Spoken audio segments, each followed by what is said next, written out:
ഇപ്പോൾ കരുതൽ തടങ്കലിൽ റിമാൻഡിൽ കഴിയുന്ന സുഗതൻ ഇപ്പോൾ വിയ്യൂർ സെൻട്രൽ ജയിലിലാണ്. നഗരസഭാംഗമായി സത്യപ്രതിജ്ഞ ചൊല്ലുകയാണ് സുഗതൻ. അത് കോടതിയുടെ ഇടപെടലിൻ്റെ തുടർച്ചയായിട്ടാണ്.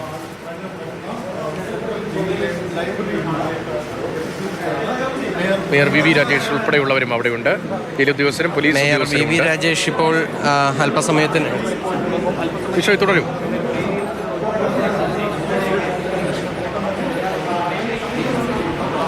മേയർ വി രാജേഷ് ഇപ്പോൾ ഇതാ ഈ സത്യപ്രതിജ്ഞ നടക്കുന്ന ഹാളിലേക്ക് എത്തിയിട്ടുണ്ട്. സുഗതനെയും ഇങ്ങോട്ടേക്ക് എത്തിച്ചിട്ടുണ്ട്. ഇതാ ഈ സത്യപ്രതിജ്ഞ ചടങ്ങുകൾ ഔദ്യോഗികമായി തുടങ്ങുന്നതിന് വേണ്ടിയുള്ള ക്രമീകരണങ്ങളൊക്കെ തന്നെ പൂർത്തിയാക്കിയിട്ടുണ്ട്. കോർപ്പറേഷൻ സെക്രട്ടറി ഉണ്ട്. അതിനോടൊപ്പം തന്നെ ഈ കോർപ്പറേഷൻ്റെ മറ്റ് ചുമതലക്കാർ, അതായത് നിയമവിഭാഗത്തിൽ നിന്നുള്ള ചുമതലക്കാരുമുണ്ട്. 3 പേരാണ് ഈ ഒരു ബഹുമാനപ്പെട്ട മേയറും ജയിൽ സൂപ്രണ്ടും സെക്രട്ടറിയാണ് ഡയസിലിരിക്കുന്നത്. അത് കഴിഞ്ഞിട്ട് കൗൺസിലർ സത്യപ്രതിജ്ഞ വേണ്ടി വിളിക്കും. അതാണ് നടക്കുന്നത്. 3 പേര് ബഹുമാനപ്പെട്ട മേയർ, സെക്രട്ടറി, ജയിൽ സൂപ്രണ്ട് ഡയസിലുണ്ടാവും. അത് സത്യപ്രതിജ്ഞയ്ക്ക് വേണ്ടി ക്ഷണിക്കും. അതിനുശേഷം സത്യപ്രതിജ്ഞ നടക്കുന്നതാണ്.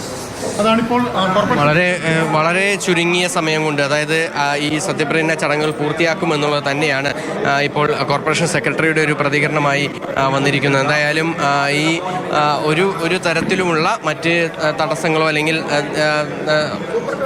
വലിയ നിയമ തടസ്സങ്ങളൊന്നും തന്നെ ഇല്ലാതെ തന്നെ കാര്യങ്ങളൊക്കെ തന്നെ മേൽനോട്ടം വഹിക്കാനായി ഇവിടെ നിയമവകുപ്പിൻ്റെ ഉദ്യോഗസ്ഥരുമൊക്കെ തന്നെ ഉണ്ടായിട്ടുണ്ട്. എന്തായാലും ഇപ്പോൾ വി രാജേഷ് ഈ ഡൈസിലേക്ക് കയറാൻ പോവുകയാണ്. അതിനുശേഷം ഈ സത്യപ്രതിജ്ഞ ചടങ്ങുകൾ ആരംഭിക്കുകയും ചെയ്യും. സുഗതനെയും അല്പസമയത്തിനകം തന്നെ ഈ വേദിയിലേക്ക് ക്ഷണിക്കുകയും ചെയ്യും. അതിനുശേഷമായിരിക്കും ഇത്തരത്തിൽ കാപ്പ കേസ് ചുമത്തിക്കൊണ്ട് ഈ വിയ്യൂർ സെൻട്രൽ ജയിലിൽ കഴിയുന്ന സുഗതൻ്റെ സത്യപ്രതിജ്ഞ ചടങ്ങുകൾ എന്തായാലും നടക്കുക. കേരളത്തിൽ തന്നെ ഇതുവരേക്കും നടന്നിട്ടില്ലാത്ത കേട്ടുകേൾവി പോലും ഇല്ലാത്ത ഒരു സാഹചര്യത്തിലാണ് കാര്യങ്ങൾ കടന്നുപോയിക്കൊണ്ടിരിക്കുന്നത്. ഈ ഒരു ഘട്ടത്തിൽ ഈ ഒരു ജയിലിനകത്ത് ഒരു സത്യപ്രതിജ്ഞ, തിരുവനന്തപുരം കൗൺസിലറുടെ സത്യപ്രതിജ്ഞ ചടങ്ങുകൾ ആണ് നടക്കുന്നത്. ഹൈക്കോടതിയുടെ പ്രത്യേക അനുമതിയോടുകൂടിയാണ്, പ്രത്യേക ഉത്തരവോടുകൂടിയാണ് ഈ ഒരു ചടങ്ങുകളൊക്കെ തന്നെ നടക്കുന്നത്. എന്തായാലും സുഗതനെ ഇപ്പോൾ ഈ വേദിക്ക് അടുത്തേക്ക് എത്തിച്ചിട്ടുണ്ട്. അതിനുശേഷം ഈ ഒരു സെക്രട്ടറിയുടെ ഔദ്യോഗികമായ ചടങ്ങുകൾ ആരംഭിക്കുകയാണ്. അതിനുശേഷം സെക്രട്ടറി